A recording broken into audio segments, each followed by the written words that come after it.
Hari ini tema saya adalah buah sulung. Saya akan membawa ini dari segi historical elemen, literatur sama teologi elemen yang semuanya itu akan saling mendukung dan akhirnya mendapat suatu kesimpulan sebenarnya apa itu buah sulung. Sekalian pengajaran buah sulung ini akan menceritakan sebenarnya bagaimana Tuhan kita, apa yang Tuhan kita mau, dan apa isi satu Alkitab. Tuhan, jadi ini diambil dari Ulangan 26 ayat 1 sampai 11. Kita mulai saja membaca firman-Nya. Ya, saudara perhatikan baik-baik ya. Ulangan 26 1 sampai 11, bagian 1 sampai 4. Apabila engkau telah masuk ke negeri yang diberikan Tuhan Allahmu kepadamu menjadi milik pusakamu, dan engkau telah mendudukinya dan diam di sana. Jadi setelah orang Israel udah masuk ke negeri yang diberikan Tuhan Allahmu, kalau ini ya saudara, maka haruslah engkau membawa hasil pertama dari bumi yang telah kau kumpulkan dari tanahmu, yang diberikan kepadamu oleh Tuhan Allahmu. Dan haruslah engkau menaruhnya di dalam bakul, kemudian pergi ke tempat yang akan dipilih Tuhan Allahmu untuk membuat namanya diam di sana. Oke. Dan sesampainya kepada imam yang ada pada waktu itu, haruslah engkau berkata kepadanya, aku memberitahukan pada hari ini bahwa Tuhan Allahmu, bahwa aku telah masuk negeri yang dijanjikan Tuhan dengan sumpah kepada nenek moyang kita untuk memberikannya kepada kita. Maka imam harus menerima bakul itu dari tanganmu dan meletakkannya di depan mezbah Tuhan Allahmu. Ayat 6.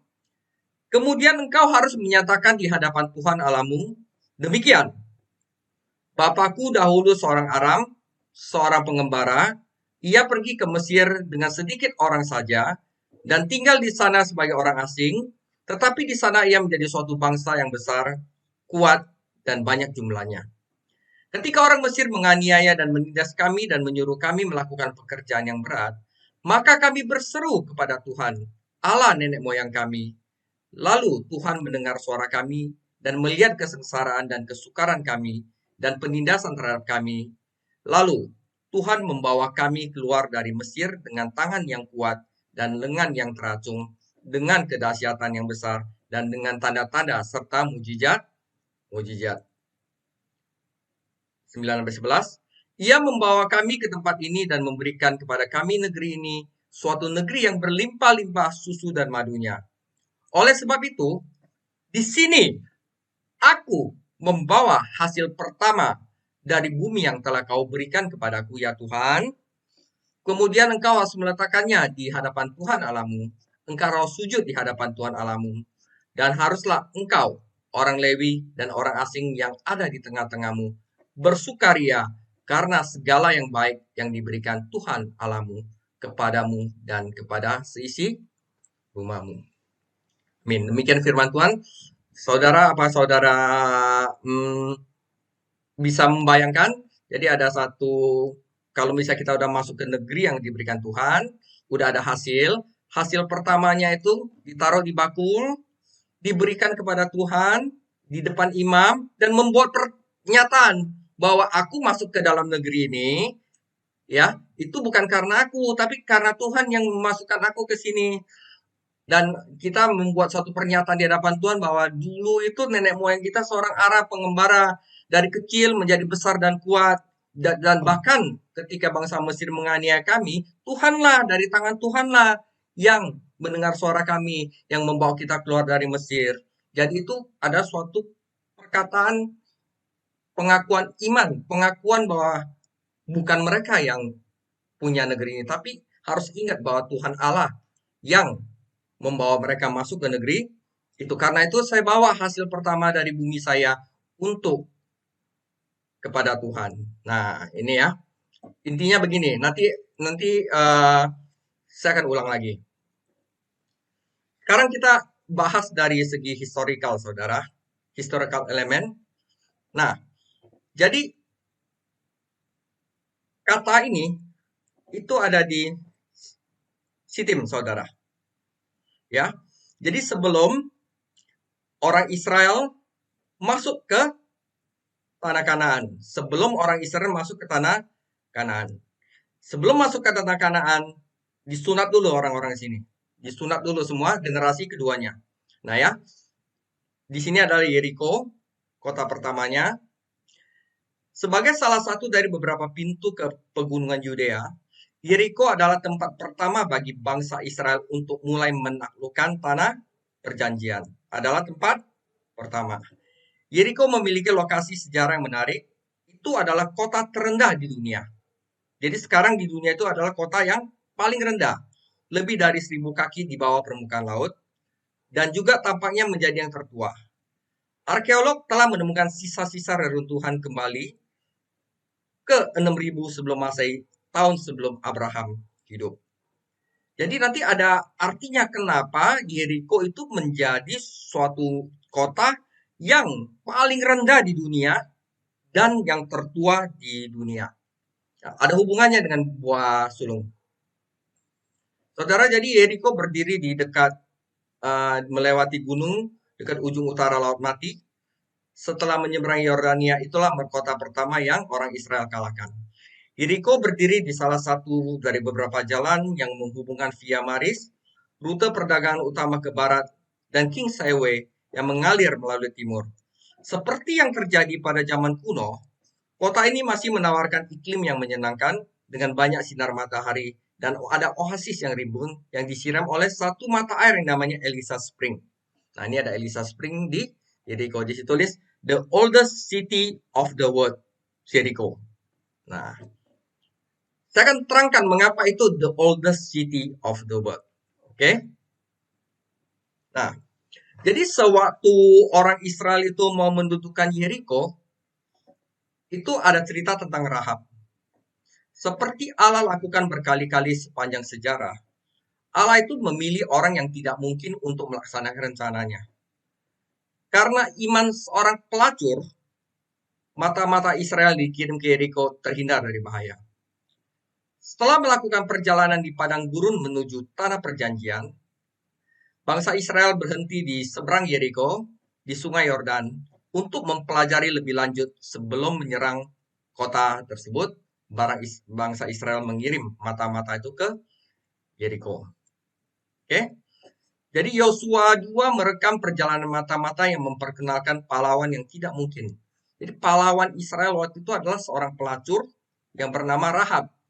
Setelah menyembunyikan mata-mata, Rahab mengungkapkan bahwa kotanya telah mendengar tentang kemenangan Israel di timur Yordania. Yosua 2 ayat 11, ketika kami mendengar itu, tawarlah hati kami dan jatuhlah semangat setiap orang yang menghadapi kamu. Sebab Tuhan Allahmu ialah Allah di atas langit dan di bawah bumi. Jadi Rahab karena imannya dia udah dengar bahwa Allahnya orang Israel itu membantu Israel mulai dari belah Laut Mati, mengalahkan musuh-musuhnya, ya.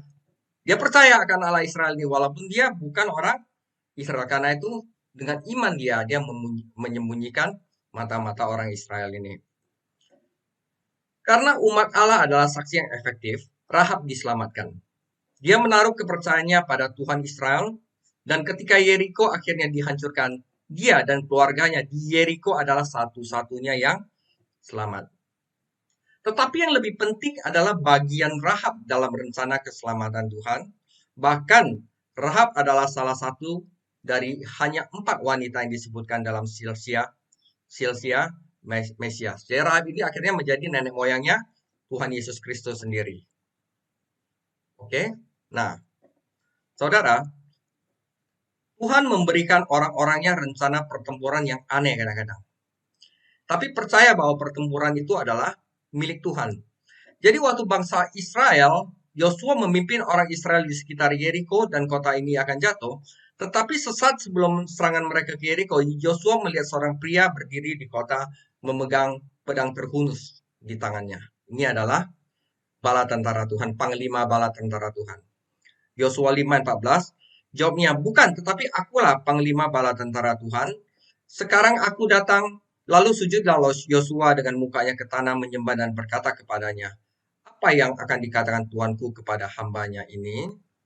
Nah, jadi setelah malaikat itu memberitahu rencana Tuhan bahwa pertempurannya itu hanya untuk keliling kota dan hari ketujuh untuk keliling kotanya 7 kali dan waktu tiup trompet maka kota itu akan hancur. Itu sepertinya kalau di otaknya manusia itu kan nggak mungkin.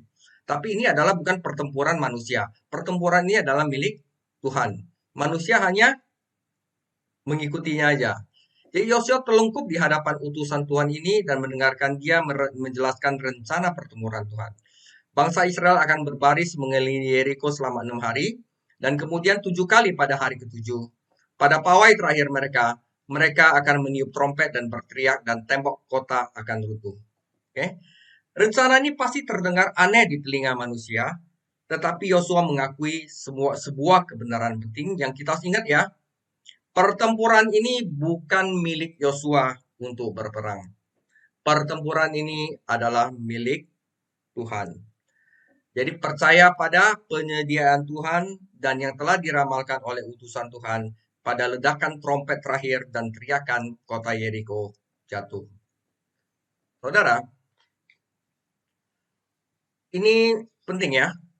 Jadi orang Israel harus akui bahwa Tuhan itu sebagai penyedia dengan mempersembahkan buah sulung mereka kepada setiap tahun. Jadi buah sulung itu dipersembahkan Tuhan sebagai untuk mengakui bahwa Tuhanlah yang menyediakan segala sesuatu kepada kita. Jadi pada saat mereka memasuki tanah perjanjian, kota Yeriko adalah persembahan buah pertama mereka kepada Tuhan.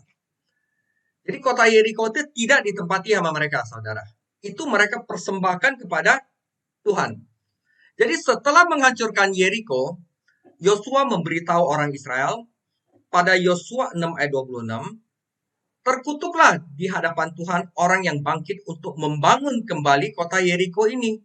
Dengan apa? Membayarkan nyawa anaknya yang sulung, ia meletakkan dasar kota itu, dan membayarkan nyawa anak bungsunya kalau ia memasang pintu gerbang kota itu. Jadi, kota itu dibilang sama Yosua, ini tidak boleh diapa-apain. Ini adalah milik Tuhan. Karena orang Israel sudah mempersembahkan kota pertama mereka untuk Tuhan. Jadi buah sulung pertama itu adalah kota Yeriko. Akibatnya, Yosua mengatakan bahwa siapapun yang berusaha membangun kembali Yeriko akan kehilangan semua anak mereka dalam proses itu. Tetapi, mengapa salah jika seorang membangun kembali di lokasi strategi dan iklim yang indah ini Yeriko? Kenapa tidak boleh dibangun lagi kota itu? Saudara, di sini saya mau sedikit bahas tentang arkeologi ya. Jadi saudara, misalnya yang paling bawah itu adalah kota 6.000 tahun yang lalu, 6.000 tahun yang lalu saudara misalnya. Jadi kalau misalnya nanti ada masyarakat yang lain, ya mereka akan bangun di atasnya saudara. Ya, dia akan bangun di atasnya lagi saudara. Bangun di atasnya lagi. Bangun di atasnya lagi, bangun di atasnya lagi. Jadi misalnya ini peradaban zaman perunggu, itu zaman perak, zaman besi, zaman apa gitu ya. Jadi ini jadi bagian terdalam makin dalam itu ada suatu masyarakat yang lama. Makanya para arkeolog itu kalau mau melihat barang-barang arkeolog mereka akan menggali, menggali makin lama makin ke bawah. Nah, karena Yeriko itu kota yang tidak bisa dibangun kembali, maka dia letaknya itu udah paling bawah. Yang lain itu dibangun. Hanya Yeriko saja tidak dibangun. Akhirnya Yeriko menjadi kota yang tertua. Karena kota-kota lainnya itu udah ketutup sama kota yang baru lagi. Nah, jadi harus tahu itu saudara. Jadi selama mereka berada di padang gurun, Tuhan memberi umatnya sejumlah aturan perjanjian. Salah satu pedoman ini mengharuskan orang Israel memberikan bagian pertama dari panen mereka kepada sebagai persembahan kepada Tuhan. Dengan memberikan buah pertama mereka kepadanya, orang Israel mengakui bahwa Tuhan sebagai pemberi segala hal yang baik dan menyatakan iman mereka. Jadi saat mereka memasuki tanah perjanjian, Yeriko menjadi buah pertama Israel, menyadari bahwa Tuhan telah memberikan kemenangan. Mereka memberikan kota itu kepada Tuhan dan percaya bahwa dia akan memberikan kemenangan yang lebih Lanjut. Itu sebabnya Yeriko menjadi kota yang tertua. Karena mau berapa tahun lagi ya tetap begitu aja. Karena nggak dibangun lagi. Dan menjadi kota yang paling bawah. Karena yang lebih tinggi itu akibat dari dibangun lagi, dibangun lagi, dibangun. Ini namanya tel. Oke. Nah, saudara, ini kita mau selesai dari historical element. Jadi saat pelajaran iman dari historical element, saat kita menghadapi kejahatan hari ini, kita perlu mengingat bahwa pertempuran dan hidup kita adalah milik Tuhan. Tuhan yang sebagai penyedia. Orang Kristen harus mengikuti panggilan Tuhan, tidak peduli betapa tidak mungkinnya itu tampak. Wah, kalau aku nggak begini, mana bisa gitu ya kan? Seperti orang Israel, orang Kristen kontemporer dipanggil untuk berperang, kita harus menghadapi aspek jahat masyarakat kita dengan standar Tuhan. Pertempurannya banyak sekali, daging yaitu kesombongan, kemunafikan, ketidakadilan, iri hati, keserakahan ini hanya beberapa kejahatan yang harus kita kalahkan. Dunia ini mengakar kuat dalam budaya kita dan menghilangkan hasrat kita untuk merenungkan Alkitab, berdoa, dan bersekutu dengannya. Menjadikannya pertempuran yang sulit untuk dilawan oleh orang Kristen. Iblis sering mengintimidasi kita lewat pikiran kita. Oke. Nah, saat kita menghadapi kejahatan, kita perlu mengingat pelajaran yang Yosua pelajari ribuan tahun yang lalu. Saudara, pertempuran adalah milik Tuhan. Dialah yang memiliki kemampuan untuk menembus dunia yang Dia ciptakan. Jadi daripada terus maju dengan rencana kita sendiri untuk membalas atau untuk bagaimana, orang Kristen harus mengikuti panggilan Tuhan, tidak peduli betapa aneh atau tidak mungkinnya panggilan itu. Ya, saat kita menaruh kepercayaan kita pada kesetiaan Tuhan daripada kecerdikan dan kekuatan kita sendiri, kita bisa menjadi alat yang berguna dalam pertempuran Tuhan melawan kejahatan. Namun masalahnya, kita sering bernyanyi tentang kesetiaan Tuhan dan kemudian hidup seolah-olah kita mengandalkan diri kita sendiri. Bukannya menggunakan karunia kita untuk melayani Tuhan terlebih dahulu, seperti memberikan buah sulung. Kita punya ilmu, kita pakai untuk melayani Tuhan dulu, barusan kita pakai untuk kehidupan kita. Tetapi kita terbalik, kita sering menggunakan karunia kita untuk memenuhi kebutuhan diri kita sendiri dulu. Kemudian barusan memberikan apa yang sisa kepada Tuhan. Dan sikap dan tindakan inilah yang melanggar prinsip buah sulung. Jadi orang Israel itu disuruh untuk berikan dulu yang terbaik untuk Tuhan, barusan Tuhan akan memberkati sisanya kepada kita. Jadi seperti kayak uh, carilah dulu kerajaan Allah, maka semuanya itu akan ditambahkan kepadamu. Ini seperti itu. Oke. Nah, ini adalah dari historical elemennya. Ingat ya, nanti makin banyak lagi. Sekarang saya akan masuk ke literatur elemen dari firman itu. Saudara ingat, kitab Ulangan itu adalah kitab hukum.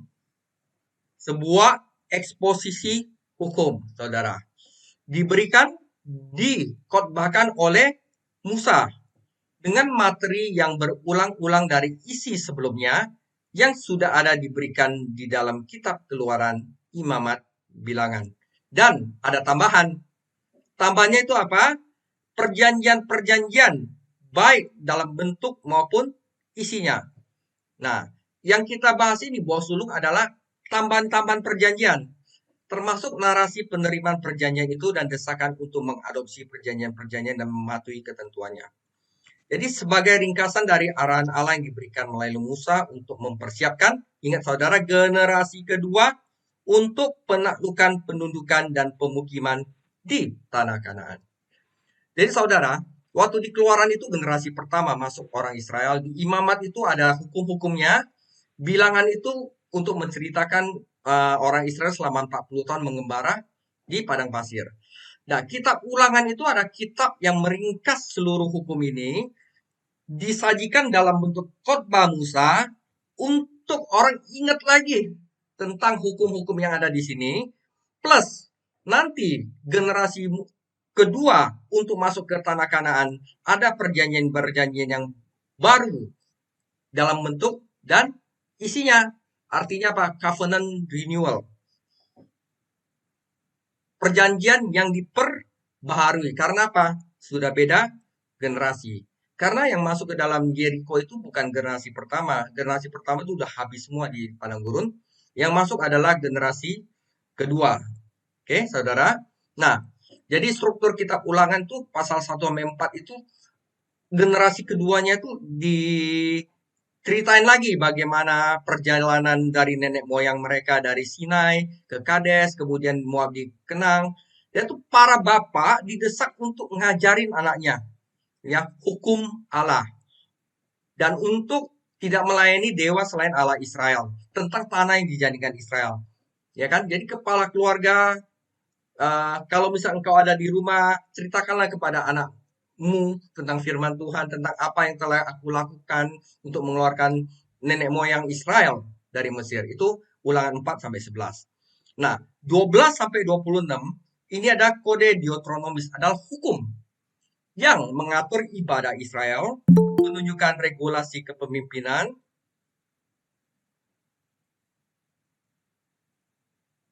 regulasi sosial, ya, dan pengakuan identitas dan loyalitas.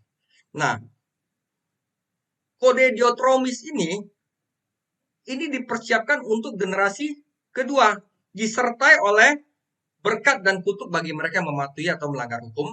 Akhirnya di struktur ulangan terakhir, Musa mengakhiri wacananya, dia melantik Yosua sebagai penerusnya, dan dia naik ke Gunung Nebo untuk meninggal dan dikuburkan oleh Allah, di mana orang tidak tahu dia punya kuburan di mana.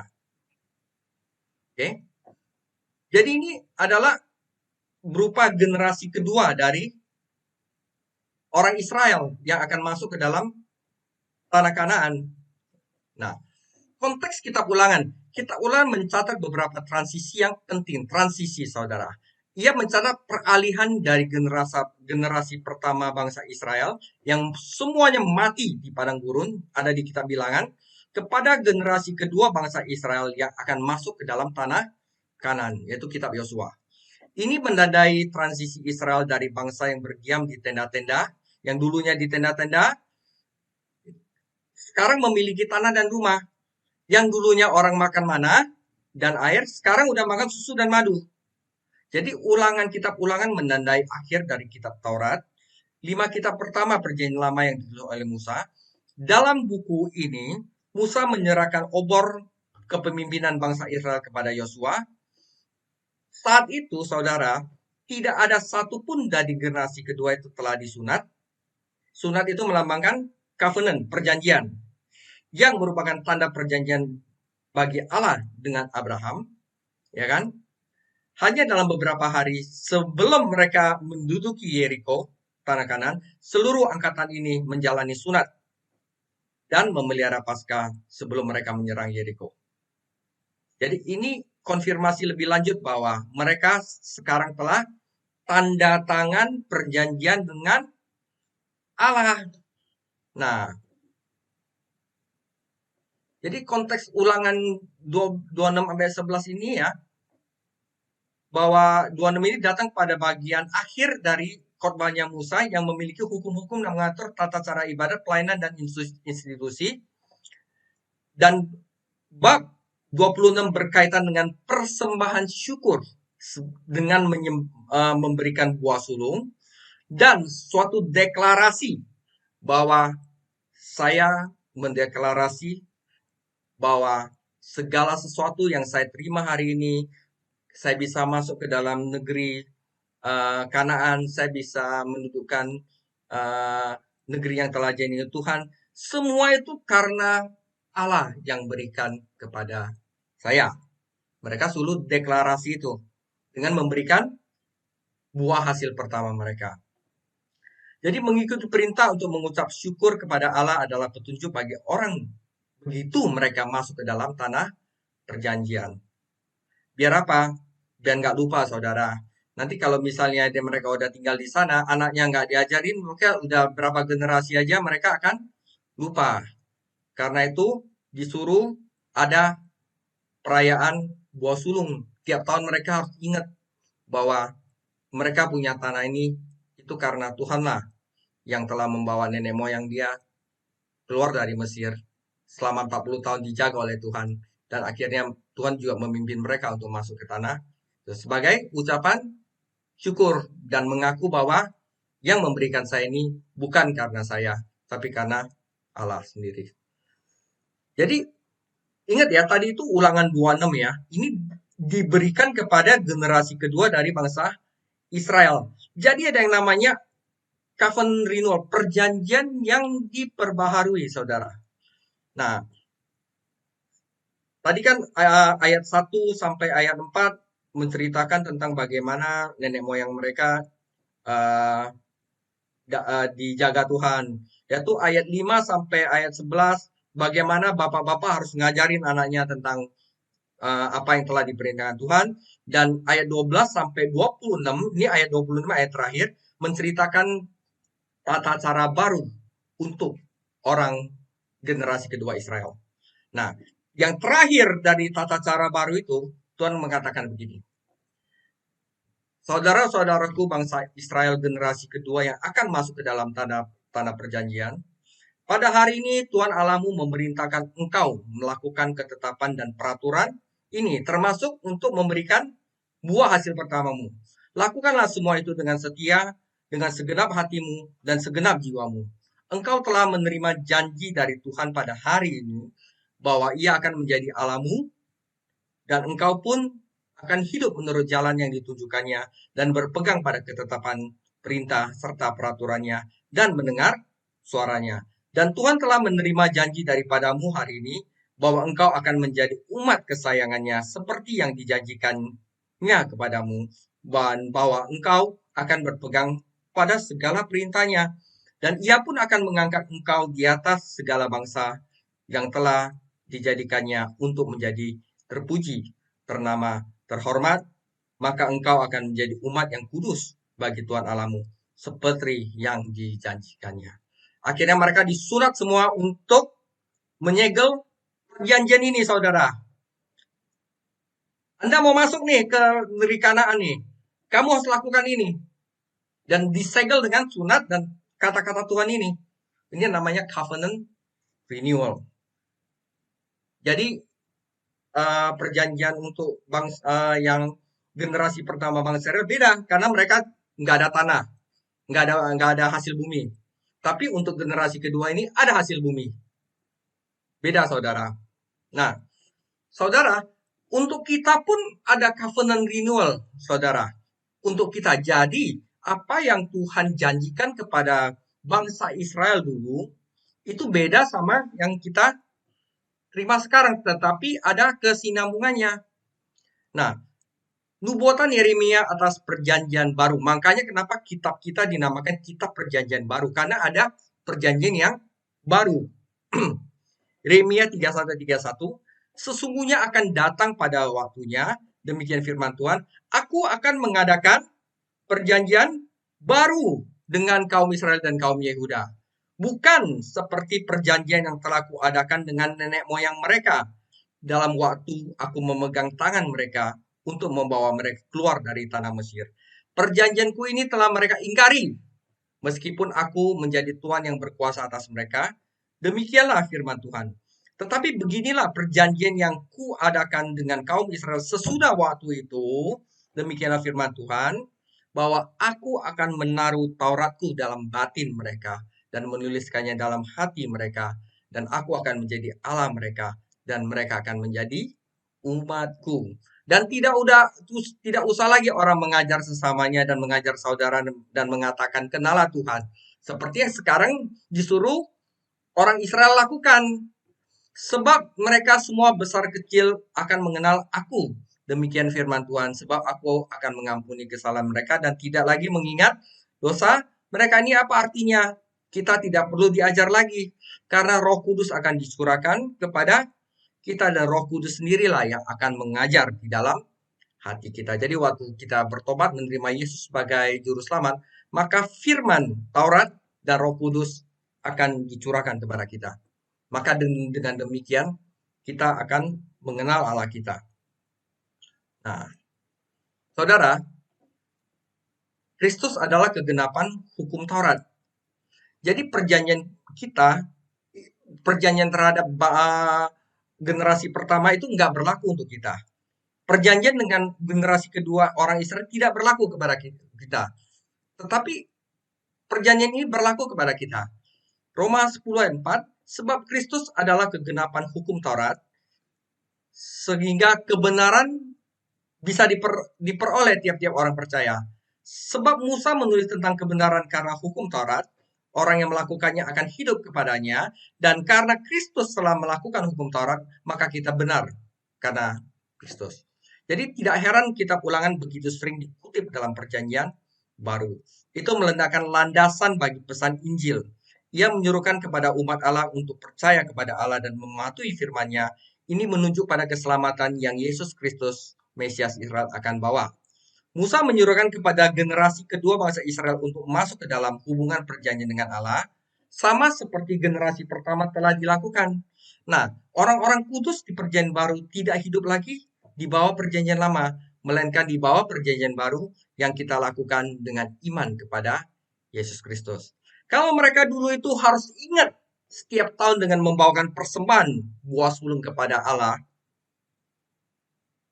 bahwa Allah lah yang menyelamatkan mereka.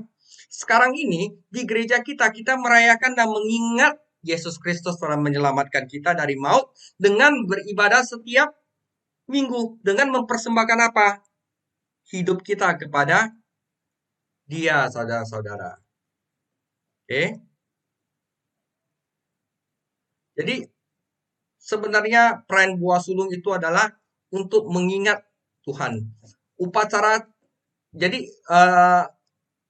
ritual buah sulung ini, Ulangan 26 ayat 1 sampai 11 itu hanya mencatat ritual pengakuan kebaikan Tuhan yang akan digunakan pertama kali setiap orang Yahudi mempersembahkan buah sulung kepada Tuhan. Upacara khusus tidak hanya pengakuan akan kebaikan Tuhan oleh orang Israel, tapi juga menyatakan bahwa orang tersebut telah mengklaim warisannya di tanah tersebut. Dia telah mengerjakan tanah, menerima panen, dan dia membawa yang pertama dan yang terbaik untuk diberikan kepada Tuhan. Hasil panen di dekat altar menjadi saksi kesetiaan Tuhan kepada umatnya. Seluruh upacara adalah versi perjanjian lama dari Matius 6 ayat 33. Carilah dulu kerajaan surga. Ingat Tuhan dulu kalau kamu ada apa-apa, maka segala sesuatu itu akan ditambahkan kepadamu. Dan deklarasi bahwa dulu Tuhanlah yang membawa nenek moyang dia keluar dari Mesir dan terus dijaga 40 tahun sampai masuk ke dalam tanah Kanan, itu sebenarnya adalah menggambarkan teologi perjanjian sama saudara. Oke saudara, ini adalah literatur elemen dari Ulangan 26 1 sampai 11. Sekarang saya akan masuk ke dalam theological elemen dan ini yang paling penting saudara. Oke, buah sulung saudara, kita balik lagi ke theological elemen. Buah sulung dalam perjanjian lama. Keluaran 23 ayat 19. Yang terbaik dari buah bungaran hasil tanahmu haruslah kau bawa ke dalam rumah Tuhan Allahmu. Imamat 23 ayat 10. Berbicara kepada orang Israel dan katakan kepada mereka, apabila kamu sampai ke negeri yang kuberikan, kepadamu dan kamu menuai hasilnya, maka kamu harus membawa seberkas hasil pertama dari penuaianmu kepada iman. Amsal 3 ayat 9, muliakanlah Tuhan dengan hartamu dan segala hasil pertama dari segala penghasilanmu. Jadi mereka kau panen, hari pertama mereka panen, itu dia berikan kepada Tuhan. Sisanya untuk mereka. Jadi itu hanya sebagai suatu tanda bahwa mereka mengakui bahwa hasil mereka itu semua itu dari Tuhan. Tuhan yang berperang buat mereka. Tuhan yang memberikan kepada mereka, bukan hasil mereka sendiri. Jadi bagian paling komprehensif tentang persembahan buah pertama ditemukan Ulangan 26, pokok pembahasan hari ini. Itu menjelaskan bahwa tujuan buah sulung adalah untuk mengakui bagaimana Tuhan membawa mereka dari Israel, orang Israel dari Mesir, menggandakan jumlah mereka, melepaskan mereka dan memberikan mereka tanah Kanaan sebagai suatu warisan. Saudara, penjelasan buah sulung dalam perjanjian lama. Tuhan mengatakan kepada orang Israel bahwa persembahan buah pertama harus diberikan sebagai ungkapan terima kasih. Untuk apa? Untuk kota-kota yang tidak kamu bangun, rumah-rumah yang penuh, dengan segala hal yang baik yang tidak kamu penuhi, bak yang tidak kamu gali, dan kebun anggur dan pohon zaitun yang tidak kamu tanam. Secara umum, buah sulung dikaitkan dengan rasa syukur kepada Tuhan karena telah membawa orang Israel dari Mesir ke Kanan. Tapi hukum ini agak kabur secara spesifik dan telah membuka dirinya untuk penafsiran para rabi. Misalnya Alkitab tidak mendikte berapa banyak persembahan pertama yang harus dibandingkan dengan panen, itu tidak dijelaskan saudara. Imamat 23:17 menyebutkan buah roti untuk persembahan gandum, dan ada rabi menyatakan persembahan minimum harus 1/10 dari panen. Meskipun ini tidak ada dalam Alkitab, para rabi memutuskan bahwa hanya 7 jenis yang merupakan ciri khas Kanaan yang dibutuhkan, yaitu gandum, barli, anggur, ara, delima, minyak zaitun, dan kurma. Jadi saudara, bukan soal jumlahnya di sini, tapi soal kita ingat Tuhannya. Ingat bahwa Dia loh yang memiliki hidup kita, bahwa Dia loh yang selama ini baik sama kita. Itu cuma menunjukkan rasa syukur kita. Dan biar anak-anak kita tidak lupa kepada Dia. Nah, kalau dalam perjanjian baru saudara, buah sulung dalam perjanjian baru 1 Korintus 15 ayat 20, tetapi yang benar ialah bahwa Kristus telah dibangkitkan dari antara orang mati sebagai yang sulung dari orang-orang yang telah meninggal. 1 Korintus 15 ayat 23, tetapi tiap-tiap orang menurut urutannya, Kristus sebagai buah sulung, sesudah itu mereka menjadi miliknya pada waktu kedatangannya. Jadi saudara, dengan mempelajari dua ayat di atas, jelas bahwa buah sulung yang ada sekarang di perjanjian baru, dalam perjanjian baru menunjuk kepada kebangkitan Kristus. Seperti hukum ritual dalam perjanjian lama merupakan bayangan dari Kristus. Saudara, perayaan buah sulung itu berlaku pada tanggal 16 Nisan. Nisan itu adalah bulan pertama dari bangsa Israel sebelum pembuangan di Babel. Ya, buah sulung itu tanggal 16. 2 hari setelah Paskah, yaitu kematian Yesus Kristus pada tanggal 14 Nisan. Perayaan roti tak beragi tanggal 15 Nisan. Oleh karena itu, pada tanggal 16 Nisan, perayaan buah sulung tepat pada saat kebangkitan Yesus. Jadi tanggal 14 ini adalah Jumat Agung. Tanggal 15 ini perayaan roti tak beragi itu adalah Sabtu Suci. Kalau orang Katolik bilang Sabtu Suci. Kalau kita bilang di mana dosa itu telah dikuburkan oleh Yesus Kristus, pemisahan antara yang berdosa sama tidak berdosa. Dan hari Minggunya adalah hari kebangkitan Kristus. Itu tepat pada saat 16 Nisan, perayaan buah sulung. Makanya Kristus adalah buah sulung. Itu memang sudah dipersiapkan oleh Allah dalam perayaan-perayaan ini. Ya saudara, ini 7 raya orang Yahudi dalam Imamat 23, saudara. Nisan itu adalah bulan pertama, saudara. Ini kira-kira Maret April. Kalau sekarang tahun barunya orang Yahudi ada di September. Oke. Tapi pertama-pertama tahun barunya orang Yahudi itu ada di Nisan, saudara. Dan pada saat orang Israel keluar dari Mesir adalah tanggal 14 Nisan. Itu saat mereka menaruh yang merah-merah itu di pagar rumah mereka. Ya. Itu adalah 14 Nisan. Besoknya ada festival roti tak beragi. Orang-orang Israel disuruh makan roti yang tanpa ragi. Ya. Dan tanggal 16-nya adalah untuk mempersembahkan buah sulung. Nah, ini tepat sekali pada saat orang Israel keluar dari Mesir, yaitu Yesus mati, ya. Dan saat kebangkitan Kristus adalah tepat sekali pada saat buah sulung. 50 hari setelah kebangkitan Kristus, itu di bulan ketiga yang namanya Sivan, adalah hari Pentakosta, yaitu hari pencurahan Roh Kudus. Apa artinya lagi? Pada saat ini, waktu bangsa Israel ada di tanah Mesir, tepat pada saat di mana hari pencurahan Roh Kudus 6 Sivan, saat itu hukum Taurat diberikan. Dan waktu hukum Taurat diberikan pada tanggal 6 Sivan, itu 3.000 orang mati karena mereka membuat lembu. Ingat saudara? Dan waktu Pentakosta, waktu Roh Kudus dicurahkan, Petrus berkhotbah dan 3.000 orang diselamatkan. Nah, oke. Itu bulan September adalah Festival Trompet. Nah, ini 3 belum digenapi. Yang 3 ini udah digenapi oleh kematian Kristus, kedatangan pertama Kristus. Ini juga ada digenapi masa gereja, yaitu pencurahan Roh Kudus. Festival Trompet itu adalah festival di mana nanti digenapi saat Yesus menjemput pengantinnya.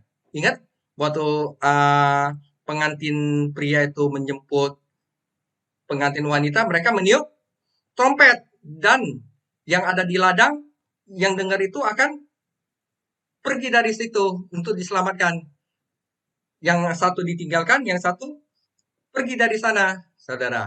Itu festival trompet. Dan pengantin yang telah siap-siap akan menyongsong mempelainya, tapi yang tidak siap-siap ketinggalan. Ini ada hari trompet nih pas saat Tuhan Yesus menjemput umatnya.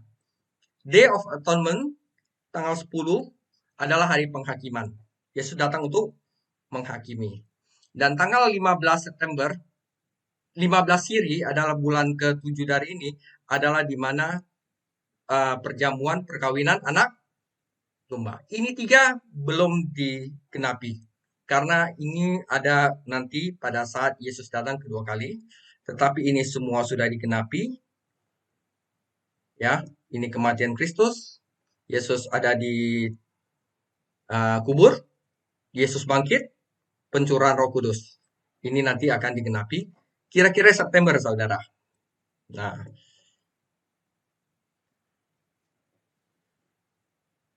oke. Saudara, kebangkitan Kristus sebagai buah sulung. Paulus mengatakan bahwa kebangkitan Kristus sebagai buah sulung. Dia di sini menyinggung perayaan Israel memberikan buah sulung sebagai hasil panen kepada Tuhan. Ketika tanaman musim semi mulai tumbuh, orang Israel yang taat akan mengawasi ladang untuk tunas pertama gandum. Mereka akan diberikan kepada Tuhan sebagai rasa syukur atas kebaikan Tuhan dan sebagai janji bahwa panen besar gandum mengikutinya. Inilah yang pertama. Ingat ya, panen besar gandum mengikutinya. Ini ada artinya, saudara. Paulus menjelaskan menggunakan festival buah sulung sebagai ilustrasi kebangkitan. Karena dia berbicara tentang menanam tubuh di tanah ketika mati. Dan pada musim panen baru, tubuh baru yang mulia akan bangkit dari tanah. Kristus Yesus sebagai buah sulung adalah yang pertama bangkit.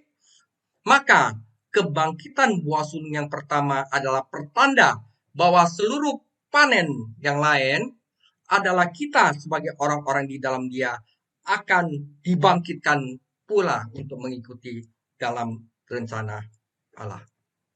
Jadi kita memberikan suatu konfirmasi kepada kita.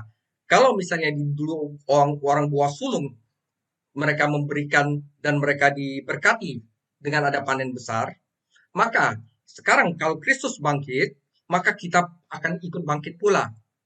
Tapi Kristus adalah yang sulung. Nah, sensus plenior dalam buah sulung. Ini sensus plenior apa? Pengertian yang lebih lengkap yang waktu saat itu penulis itu tidak ngerti artinya, tetapi sebenarnya ada makna lebih dalam yang Allah sendiri saja yang tahu. Nah, kita dapat melihat apa yang ada di pikiran Allah selama ini. Mana pengorbanan hewan, kemah suci. Itu semua menunjuk ke Kristus. Paulus sudah tahu bahwa Paskah adalah jenis kematian Kristus. Karena dia mengatakan Kristus adalah anak domba Paskah kita yang telah dikorbankan untuk kita. Kemudian dalam Imamat 23:11 setelah petunjuk dengan Paskah, teks itu mengatakan bahwa buah sulung akan dipersembahkan di hadapan Tuhan pada pagi hari setelah Sabat, setelah Paskah itu Minggu pagi.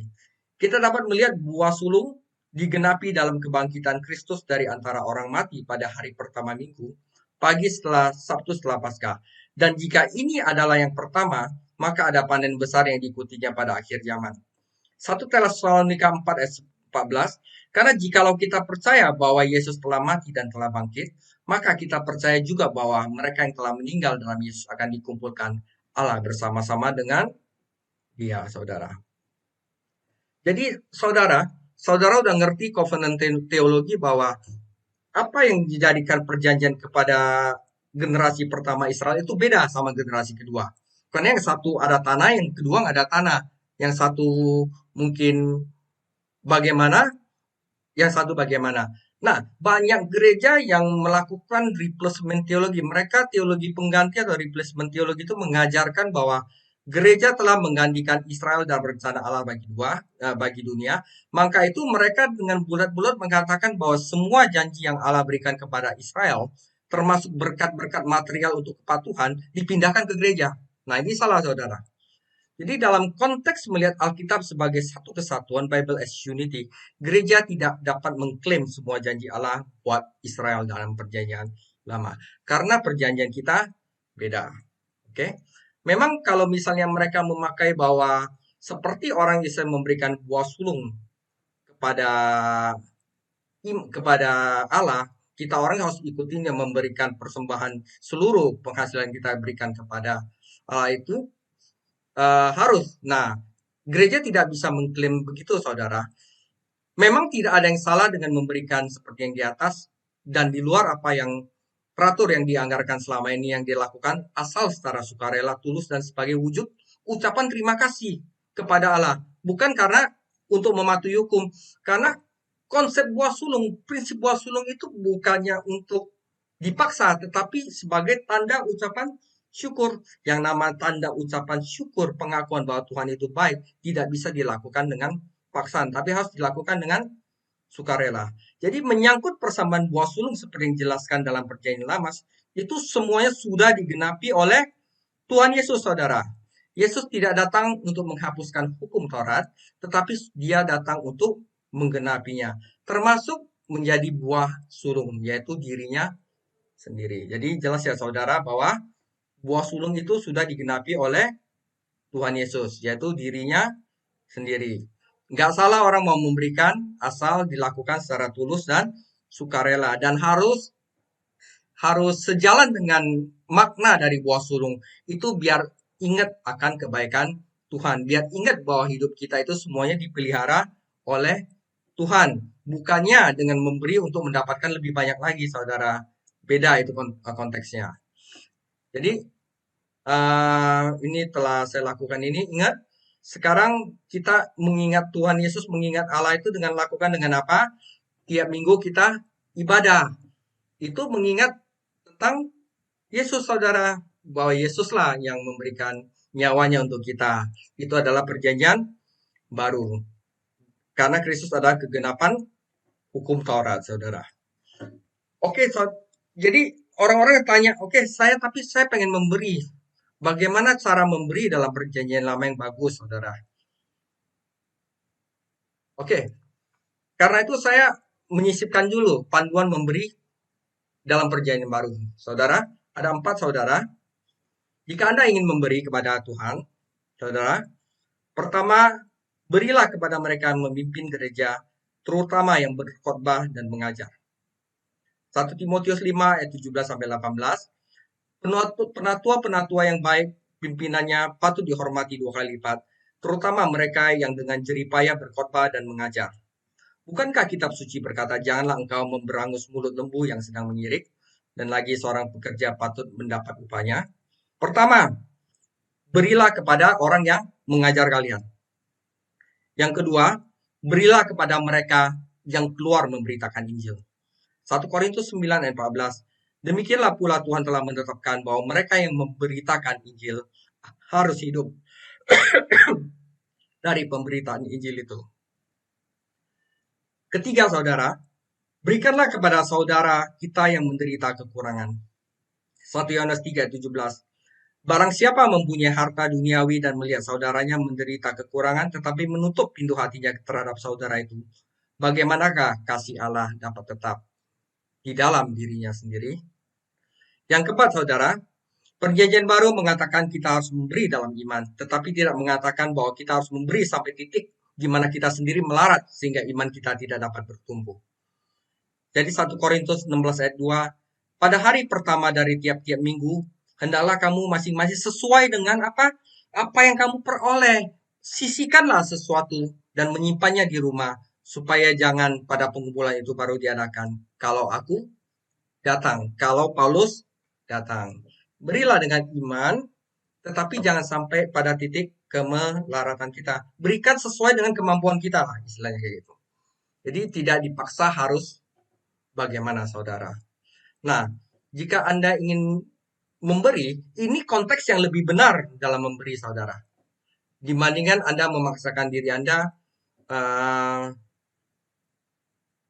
dari sesuatu yang tidak benar saudara.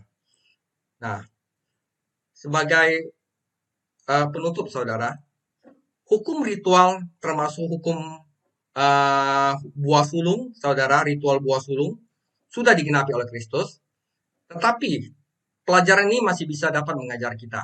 Mengajar kita apa? Sebagai orang Kristen, kita harus berada dalam sikap penyembahan dengan memanjatkan rasa syukur secara teratur dengan kasih kepada Tuhan apa yang telah diberikan kepada kita. Bukan saja dalam bentuk uang, saudara, dan mengingat pekerjaan penyelamatannya di masa lalu dalam hidup kita. Yang kita berikan kepada Tuhan itu sebagai ucapan syukur itu dapat berupa harta, bisa berupa talenta kita, juga bisa berupa waktu kita, saudara. Ya, yang penting kita tulus dan dalam pemberian itu kita mengakui atas pemeliharaannya. Ini nomor satu, saudara. Dari pengajaran buah sulung ini nomor satu. Nomor dua, jika kita terlalu menyukai cara hidup dan situasi kita saat ini, ingatan tentang mengapa kita hidup dalam iman mulai padam, saudara. Seiring dengan padamnya ingatan akan pekerja penyelamatan Tuhan dalam hidup kita, maka rasa syukur dan pemberian saya juga akan hilang. Pada akhirnya, kekuatan saya untuk menuruti Tuhan pun hilang. Kalau kita tidak mulai untuk punya hubungan sama Tuhan, maka iman kita akan padam. Dengan iman kita padam, rasa syukur juga akan padam. Akhirnya apa? Kita tidak mau lagi untuk turutin Tuhan. Nah, itu bahaya sekali Tuhan. Nah, bahaya sekali. Nah, orang Israel generasi kedua perlu selalu diingatkan melalui memberi. Tujuannya itu adalah tetap fokus pada hubungan iman yang mereka miliki dengan Tuhan. Dan dengan begitu juga dengan kita.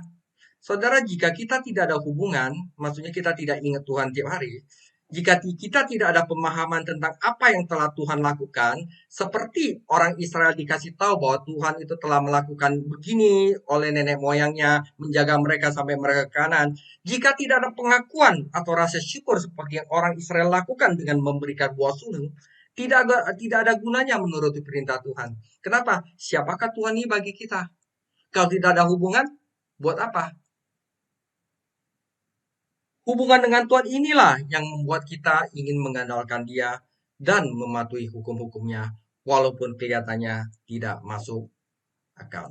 Ya saudara, kita jelas ya, bahwa hukum ritual buah sulung itu sudah digenapi dan yang digenapi oleh Kristus sendiri. Kita tidak hidup dalam perjanjian mereka, ya, tetapi perjanjian kita adalah kita yakin bahwa karena Kristus sudah bangkit sebagai buah sulung, maka kita akan mengikuti juga kebangkitannya bagi yang percaya. Tetapi hukum ritual buah sulung ada bagian yang dapat mengajar kita bahwa kita harus dalam posisi rasa syukur kepada Dia. Karena kalau tidak rasa syukur, kita tidak memiliki rasa syukur kepada Dia, maka iman kita akan padam. Kalau misalnya iman kita tidak padam, maka kita tidak ada hubungan lagi sama Tuhan. Kalau kita tidak ada pemahaman tentang Tuhan lakukan terhadap hidup kita, jika kita tidak ngakuin bahwa Dialah yang memberikan kita pemeliharaan, maka lama-lama kita merasa tidak ada gunanya untuk menuruti perintah Tuhan. Karena kita tidak merasa Tuhan itu siapanya kita. Inilah yang akan membuat kita menjauh dari Tuhan. Jadi Tuhan punya makna buah sulung ini untuk memberikan kita ingat dia, dialah yang baik sama kita, dan kita bisa mengenalkan dia karena dia itu setia, baik, kekal, tidak berubah selama-lamanya. Demikian sharing saya, Tuhan Yesus memberkati.